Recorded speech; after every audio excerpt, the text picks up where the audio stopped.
ओम शांति। भट्टी करके आए हम, माताओं की भट्टियों में गए थे शांति सरोवर में।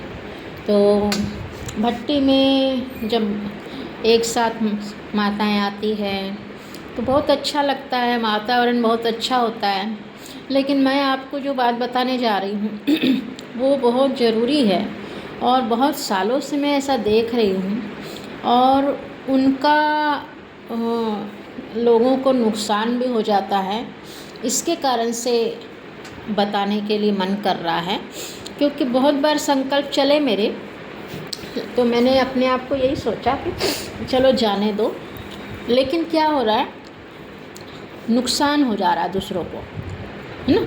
तो ये बात चलो वो माने ना माने, लेकिन अपनी तरफ से ज़रूर बताना चाहते हैं कि क्या होता है। भट्टी में जैसे पहले दिन आए आप, तो आप सीट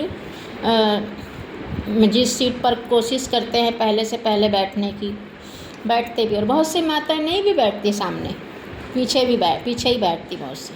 पर बहुत से लोगों को रहता है कि हम सामने बैठें, खासकर जो नए नए ज्ञान में आते हैं उनको बहुत रहता है कि हम सामने बैठकर सुने, योग तपस्या करें। लेकिन ऐसा वे बेचारे कर नहीं पाते हैं। क्यों नहीं कर पाते? क्योंकि जो पुराने रहते हैं ना, वो सीट रोक कर बैठ जाते हैं। सीट रोकना अर्थात कैसे रोकते हैं?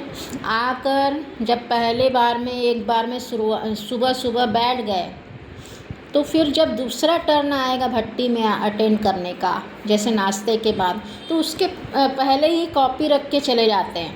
अपना कुछ रुमाल या कुछ भी सामान रखकर उस सीट को रिजर्व करने की कोशिश करते हैं।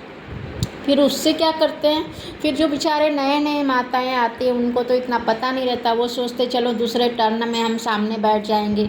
लेकिन जब आते हैं तो सबकी किताबें रहती है, मतलब सीट में कुछ न कुछ रहता है कि किसी ने रखा है ऐसा, तो सामने बैठने बेचारों को मिलता ही नहीं है।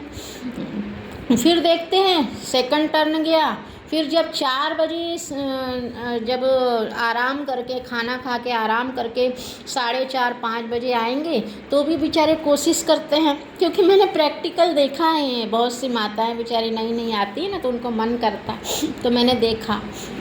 तो 4:30 बजे भी जब आएँ तो सोचते हैं कि पहले आओ, पहले पाएंगे करके जल्दी जल्दी आने की कोशिश करते। कल ही मैंने देखा बहुत सी माताएं मेरे साथ साथ बैठी हुई थी कि चलो मतलब पहले आएंगे तो हमको पहले सामने मिल जाएगा। तो देखी, और जब दरवाज़ा खुला हॉल का, तो फिर से वही, मतलब सुबह से एक बार जिसने अपनी सीट बुक कर ली, वो रिजर्व करके रख देता है 3 दिन के लिए। हर दिन के लिए करता है, एक ही दिन के लिए नहीं कर रहा है, वो दूसरे दिन के हिसाब से भी। क्योंकि मेरे सामने एक प्रैक्टिकल में एक माता ने मुझसे कहा कि अमृत वेले के लिए रख लेते हैं, तो मैंने कहा मैं तो ऐसा कभी नहीं करती हूँ, इसलिए आपको बताने की कोशिश कर रही हूँ। मैं बोली मैं ऐसा नहीं करती हूँ, क्योंकि मैं समझती हूँ कि बहुत सी माताओं को सामने बैठने का मन करता होगा, लेकिन आप उसको रोक कर उनका मन के संकल्प चलाने के निमित्त बनते हैं, तो इससे उनकी बद्दुआएं मिलती है। देखो, आपको ऐसा लग रहा है मैं तो सामने बैठी हूँ, सुबह से लेकर शाम तक 3 दिन तक सामने बैठकर सुन रही हूँ, लेकिन दूसरों को मौका ही नहीं दिया आपने। बहुत मुरली सुनते हैं हम कि दूसरों को आगे बढ़ाना ही बढ़ना है, लेकिन हम खुद तो करते ही नहीं है ऐसा, है ना। फिर ये नहीं कह रही हूँ मैं कि आप सामने ना बैठें, आप पहले आओ, पहले पाव करके लो ना। अगर आपको लगता है कि आपको सामने बैठना है तो आप अपनी टाइम से आ जाओ। जैसे पहली मुरली सुनी, आप पहले बैठ गए, आप वहाँ पर रिजर्व मत करो। आप बोल रहे हैं कि आप 10 बजे आकर योग करो, तो उस समय आकर आप पहले लेने की कोशिश करो। आप पहले से रिजर्व मत करो सीट को, आप पहले आओ, पहले पाव वाला हिसाब रखो, तो सामने वाले को भी संकल्प जाएगा कि हाँ भाई, अगर बैठना है तो पहले आना है। तो ये तो दूसरा हो जाता है कि आप पहले से सीट रोक के रखे हो, बेचारे हिम्मत करके पहले आओ करके लेने के लिए कोशिश करते हैं, तो पहले से ही रिजर्व रहता है, तो उनके संकल्प क्या चलेंगे। बेचारी भोली भाली माताएं होती है, उनके मुँह से फिर गाली निकल जाती है कि ऐसे करते हैं, वैसे करते हैं, है ना। तो उन लोग हमसे क्या सीखेंगे?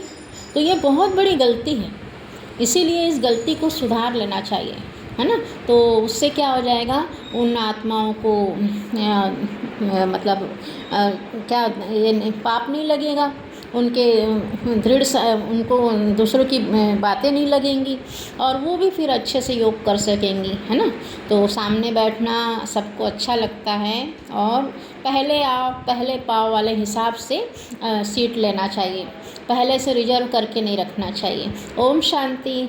आशा है जो भी इस वीडियो को सुनेंगे अपने आप में परिवर्तन ज़रूर करेंगे, क्योंकि उनको दूसरों की व्यर्थ संकल्प ना चले और दूसरों को आगे बढ़ना है, ये बात याद रहेगी तो उनके चेहरे पे खुशी भी आएगी और आपके चेहरे पे भी खुशी आ जाएगी।